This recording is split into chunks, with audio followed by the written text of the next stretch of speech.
తెలంగాణ రాష్ట్రంలో ప్రజాప్రభుత్వం వచ్చి 2 సంవత్సరాలైంది. ప్రజాప్రభుత్వం పైన ప్రశ్నిస్తున్నందుకు బీఆర్ఎస్ లో ఏం చేస్తుందంటే రేవంత్ రెడ్డి గారు డైవర్షన్ పాలిటిక్స్ చేయాలని చెప్పి ఒకరోజు హరీష్ రావు గారి పైన, ఒకరోజు కేటీఆర్ గారి పైన, ఒకరోజు సంతోష్ రావు గారి పైన, ఇవాళ మనం చూసుకున్నట్లయితే కేసీఆర్ గారికి కూడా నోటీసులు పంపించిండ్రు. కానీ కేసీఆర్ గారు గట్టిగా సమాధానం చెప్పిండ్రు. ఏంటంటే అధికారులకు మీకు చట్టాలు తెలవదా ఏందని చెప్పి వాళ్ళ స్టైల్లో కేసీఆర్ గారు అయితే గట్టిగా వేసుకున్నారు. కానీ ఈ రోజు ఆల్రెడీ నందినగర్ లో ఏదైతే ఉందో అక్కడ సరే నేను వస్తాను చెప్తానని చెప్పి చెప్పడం జరిగిండు.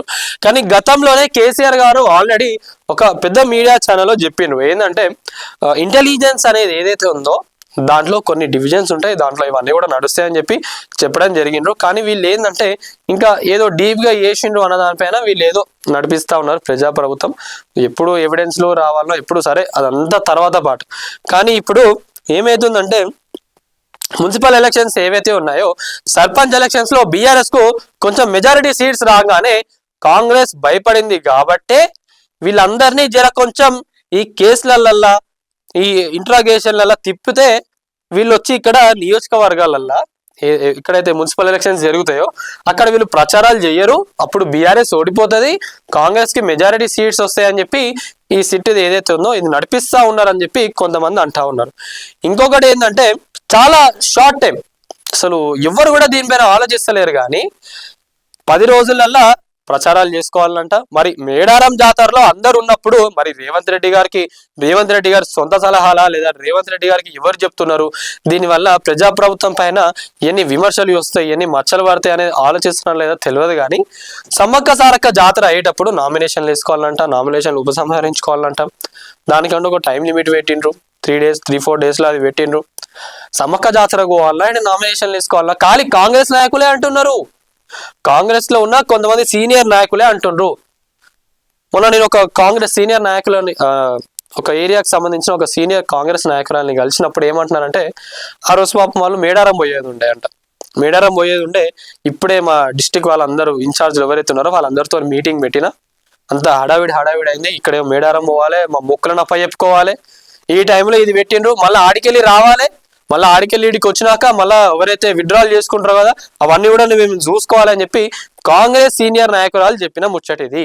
అంటే ఏమైతుందంటే ఇంత షార్ట్ గ్యాప్ ఇస్తే విమర్శలు చేయడానికి ప్లస్ కాంగ్రెస్ చేస్తున్న అరాచకాలు ఏవైతే ఉన్నాయో దీనిపైన మాట్లాడడానికి ఛాన్స్ ఉండదు.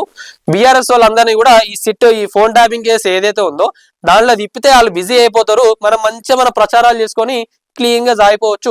బీజేపీ ఎట్లాగో ఇండైరెక్ట్ గా మన పైన విమర్శలు చేస్తలేదు, మన పైన మాట్లాడతలేదు. కాబట్టి ఈ యాంగిల్లో కాంగ్రెస్ ప్లాన్ చేసిందని చెప్పి సీనియర్ నాయకులు అంటా ఉన్నారు.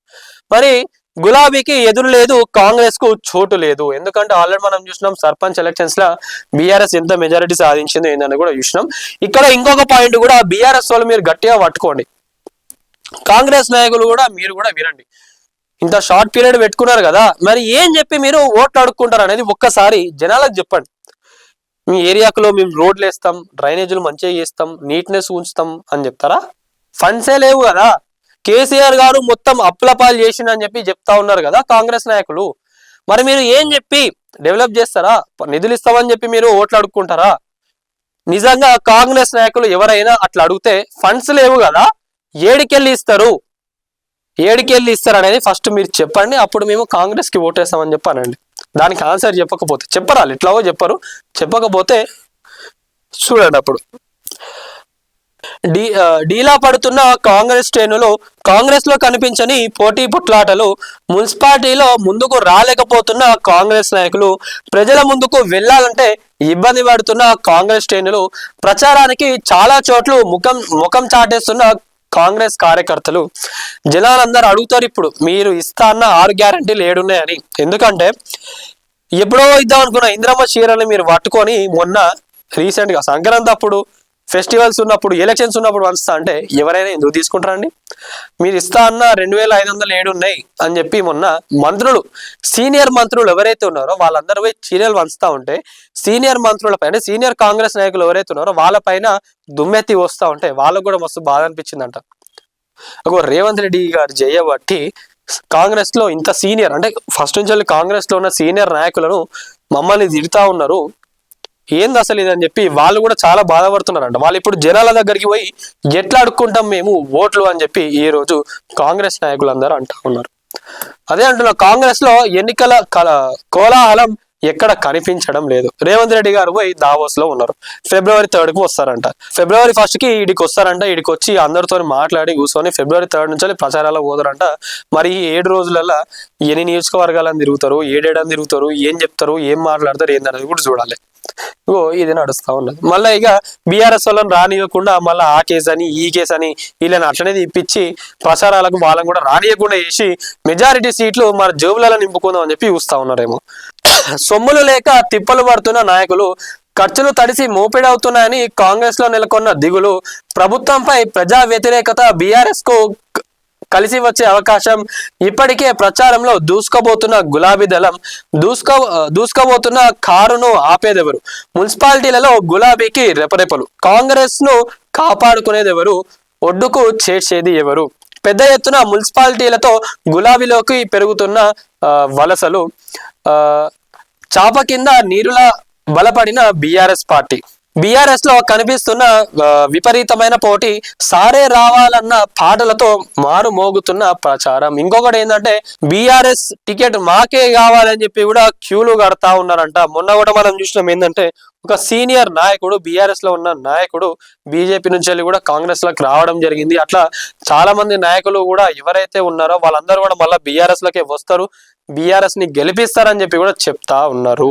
మరి తెలంగాణ రాష్ట్రంలో నడుస్తున్న ముచ్చటైతే ఇదే. ఎందుకంటే వ్యతిరేకత వచ్చింది, కొన్ని తీసుకున్న ఇనిషియేషన్స్ ఏవైతే ఉన్నాయో మీరు తొందరపాటులో తీసుకున్నారా రేవంత్ రెడ్డి గారు ఏందన్నది కూడా ఆలోచించుకోవాలి. ఎందుకంటే మొన్న ఐటీ హబ్ ఏదైతే ప్రజాప్రభుత్వం తీసుకొచ్చిందో దాంట్లో మీరు తీసుకుపోయి ఇవి పెడతా అని చెప్పిండ్రు. ఏది మన గవర్నమెంట్ ఆఫీసులన్నీ కూడా ప్రైవేట్ బిల్డింగ్స్ ఉన్నాయి, రెంట్లు ఎక్కువ అవుతున్నాయి, గవర్నమెంట్ బిల్డింగ్స్ షిఫ్ట్ కావాలని చెప్పి ఐటీ హబ్ లో పెడదామని చెప్పడం జరిగింది. రెవెన్యూ డివిజన్స్ అనుకుంటా తీసుకుపోయి ఆడ పెడతా అనగానే ఇట్లా ఎగిరిండు తెలుసా జనాలు. నిజంగా నాకు అబ్బా ఇద్దరైనా అయినా పాలిటిక్స్ అని అనిపించింది. ఇట్లా జనాలు తిరగబడితే భయపడతారు నాయకులు ఎవరైనా కానివ్వండి. అంటే నేను రేవంత్ రెడ్డి అంటే కాంగ్రెస్ కానీ చెప్పట్లేదు, ఈవెన్ బీఆర్ఎస్ అట్లా చేసినా, కాంగ్రెస్ చేసినా, బీజేపీ చేసినా కూడా జనాలు తిరగబడ్డప్పుడే నాయకులు అనేటోళ్ళు భయపడతారు. మనం మాట్లాడినంత వరకు, మనం తిరగబడినంత వరకు వీళ్ళు మాట్లాడరు. ఇంకోటి ఏంది, మన ఈ చలాన్ దానిపైన గురించి కూడా మొత్తం కట్ చేసేస్తాము, మీకు అకౌంట్ ఇట్లా అటాచ్ చేసేస్తాము, ఇప్పుడు చలాన్ పడ్డ వెంటనే కట్ అయ్యేటట్టుగా తీసుకొస్తామని చెప్పడం జరిగినది. మీరు ఒక మాట అనేసినాడు, అనగానే ఏమైంది మొత్తం తిరగబడ్డారు. అది కూడా ఎఫెక్టే మీకు. ఇప్పుడు అది మీరు ఇంప్లిమెంట్ చేసినా లేదా అనేది కాదు, మీరు మాట మాట్లాడేసిండ్రు అంతే. ఆ మాట అనేసిండ్రు, దానివల్ల ఏమవుతుంది ఏందనేది ఆలోచిస్తలేరు. అది కూడా మేబీ అది కూడా మైనస్ పడుతుండవచ్చు. ఇప్పుడు ఇంకో మంచి పని చేసిండ్రు, ఏంది ఆర్టీఓలో ఇప్పుడు ఏదైతే ఉందో మీరు వెహికల్ ఆడికి తీసుకోవనక్కర్లేదు అని చెప్పిండ్రు. అది మంచిగానే ఉన్నది. దానివల్ల ఎవరైనా మాట్లాడుతున్నా మీ నాయకులే మాట్లాడతలేరు. ఫస్ట్ మీరు చేసిన పనుల గురించి మీ కాంగ్రెస్ లో ఉన్న నాయకులే మాట్లాడతలేరు. మీ వాళ్ళే మాట్లాడినప్పుడు ఏడుకెళ్ళి పడితే ఓట్లు అనేది ఒక్కసారి మీరు కూడా ఆలోచించుకోండి. ఎంతసేపు డైవర్షన్ పాలిటిక్స్, ఎంతసేపు ఏదైనా కుట్ర, ప్రజాప్రభుత్వం ఏదైనా అరాచకాలు చేసిండ్రు అని చెప్పి బీఆర్ఎస్ మాట్లాడింది అనుకోండి, కథం ఇక సిట్టులు నోటీసులు జారీ చేస్తుంది అని చెప్పి నాయకులు అందరూ చెప్తా ఉన్నారు. వాళ్ళు చెప్తున్నారు కాబట్టి అది జరిగిందే నేను మీకు చెప్తున్నా. ఇదే ఏదైనా వెంటనే ఇక విమర్శించగానే కథం నోటీసులు పంపించుడే డైవర్షన్ పాలిటిక్స్ చేస్తా ఉన్నారు అని చెప్పి చెప్తా ఉన్నారు. ఇదే నడిపించుకుంటా ఉంటారా అనేది కూడా ఒక్కసారి ఆలోచించుకోండి. సో ఇది మొత్తానికి అయితే మళ్ళా మున్సిపల్ ఎలక్షన్స్ లో కూడా గట్టి మెజారిటీతోని బీఆర్ఎస్ గెలుస్తుందని చెప్పి చెప్తా ఉన్నారు. గులాబీ ముందు ఎవరు కూడా ఎదురులేరు. మరి కాంగ్రెస్ లో నాయకులందరూ కూడా భయపడతా ఉన్నారు. ఏడికెళ్ళి పెట్టుకోవాలి, ఫండ్స్ ఏడికెళ్ళి తీయాలి, జనాల దగ్గర నుంచి కూడా ఏం అడిగి ఓట్లు తెప్పించుకోవాలని చెప్పి కూడా వాళ్ళందరూ ఇప్పుడు డైలమాలో ఉన్నారు. మొన్న చీరల ఎఫెక్ట్ కానివ్వండి, ఏదున్నా కూడా ఇవన్నీ కూడా మీద పడే అవకాశాలు ఉన్నాయి. మరి ఎట్లా గెలిపించుకోవాలని చెప్పి వాళ్ళు చూస్తూ ఉంటే రేవంత్ రెడ్డి గారు దావోస్ లో నుంచి ఆడికెళ్ళి వీడియో కాన్ఫరెన్స్ వచ్చి 90% సీట్లు మనకు రావాలని చెప్పి చెప్తా ఉన్నారు. ఎట్లయితే అది ఏందనేది కూడా వాళ్ళందరూ ఆలోచిస్తూ ఉన్నారంట. మరి ఇప్పుడు రాబోయే మున్సిపల్ ఎలక్షన్స్ లో ఏ పార్టీకి మీరు గెలిపిస్తారు, ఎవరిని హైయెస్ట్ మెజారిటీ తీసుకొస్తారని అనుకుంటారో ప్రతి ఒక్కరు కూడా కామెంట్లో తెలపండి. ఇంకొకటి ఏంటంటే ఒక్కటి ఆలోచించుకోండి, ఫైనల్ లాస్ట్ మాట చెప్తున్నా. కాంగ్రెస్ వాళ్ళు వచ్చి ఓట్లు అడుక్కుంటే మీరు ఫండ్స్ ఏడికెళ్ళి తీసుకొస్తారు అనేది ఒకటి అడగండి. బీఆర్ఎస్ వచ్చినా కూడా, బీఆర్ఎస్ గెలిచినా కూడా బీఆర్ఎస్ కి అయితే ప్రజాప్రభుత్వం ఫండ్స్ ఇయ్యదు. అంటే మీకు కాంగ్రెస్ ఉన్నా వాళ్ళ దగ్గర ఫండ్స్ లేవు, బీఆర్ఎస్ వచ్చినా వాళ్ళు అధికారంలో లేరు కాబట్టి ఫండ్స్ రావు. మళ్ళీ వచ్చే ఎన్నికల్లో బీఆర్ఎస్ గెలిస్తేనే డెవలప్మెంట్ ఉంటుంది. ఇది ఒకటి. అంటే ఒక 2 years ఓపిక లేదు మేము బీఆర్ఎస్ గెలిపించి 2 years ఓపిక పడతామంటే మీరు బీఆర్ఎస్ మీ ఇష్టం అది. ఇక బీజేపీ ముచ్చట, బీజేపీలో నాయకులందరూ చక్కగా ఉన్నప్పుడు, బీజేపీ నాయకులు మీ దగ్గరకు వచ్చినప్పుడు వాళ్ళకి ఏం చెప్తారు, వాళ్ళకి ఏం చెప్పి ఏం అడగాలనేది మీ ఇష్టం. లేదు వీళ్ళ ముగ్గురికి మేము వెయ్యము, ముగ్గురు కూడా కరెక్ట్ క్యాండిడేట్స్ లేరు అని అనుకుంటే, ఎవరైతే యువత ఉన్నారో మీ ఏరియాని మంచిగా చేద్దాం, మీ ఏరియాలో మంచి క్యాండిడేట్ ఎవరైనా ఉన్నారు అని అంటే వాళ్ళ కోటేయండి.